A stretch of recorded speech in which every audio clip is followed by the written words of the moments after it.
તો નમસ્કાર મિત્રો, વિડીયોમાં તમારું સ્વાગત છે।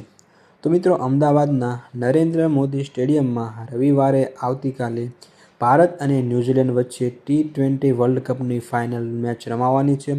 તો મિત્રો, આ મેચને લઈને અમદાવાદની જે હોટલો છે એમાં 1000% વધારો જોવા મળી રહ્યો છે। જી હા મિત્રો, કેમ કે મિત્રો આ એક ઐતિહાસિક મેચ છે, ભારત અને ન્યૂઝીલેન્ડની ફાઇનલ, અને જે સ્ટેડિયમની નજીકની હોટલો છે એમાં એક રૂમનું ભાડું એક જ રાતનું 50,000થી લઈને 1,00,000 રૂપિયા સુધીનું થઈ ગયું છે। જી હા મિત્રો, કેમ કે મિત્રો આ જે મેચ છે તેમાં ભારતના તો બધા દર્શકો આવવાના જ છે, પરંતુ સાથે સાથે વિદેશથી પણ એટલા બધા પર્યટકો આ મેચ જોવા માટે આવવાના છે, જેથી કરીને અમદાવાદમાં જે સ્ટેડિયમની નજીકની હોટલો છે એમાં ખૂબ જ ભાવ વધારો જોવા મળી રહ્યો છે।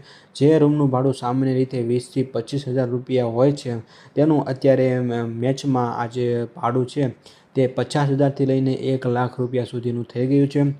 અત્યારે મિત્રો દર્શકોને ટિકિટ તો મળતી જ નથી, પરંતુ જે હોટલ રોકાવા માટે હોટલ પણ અત્યારે મળવી ખૂબ જ મુશ્કેલ બની ગઈ છે। એટલે જ મિત્રો અમદાવાદમાં અત્યારે ખૂબ જ ભાવ વધારો જોવા મળી રહ્યો છે, કેમ કે મિત્રો આ એક ઐતિહાસિક મેચ છે, ફાઇનલ મેચ છે ભારત અને ન્યૂઝીલેન્ડ વચ્ચેની। તો મિત્રો એમાં ભારતના તો મોટાભાગના દર્શકો આવવાના છે, પરંતુ સાથે સાથે વિદેશથી પણ એટલા બધા દર્શકો આવવાના છે, તો એટલા માટે આજે અમદાવાદમાં છે તે ભાવ વધારો જોવા મળી રહ્યો છે। તો મિત્રો, તમારું આ વિડીયો વિશે શું કહેવું છે એ તમે કોમેન્ટમાં જરૂરથી જણાવજો, અને આ વિડીયો જો તમને પસંદ આવ્યો હોય તો વિડીયોને એક લાઇક કરી દેજો, અને સાથે સાથે ચેનલને સબસ્ક્રાઈબ પણ જરૂરથી કરી દેજો।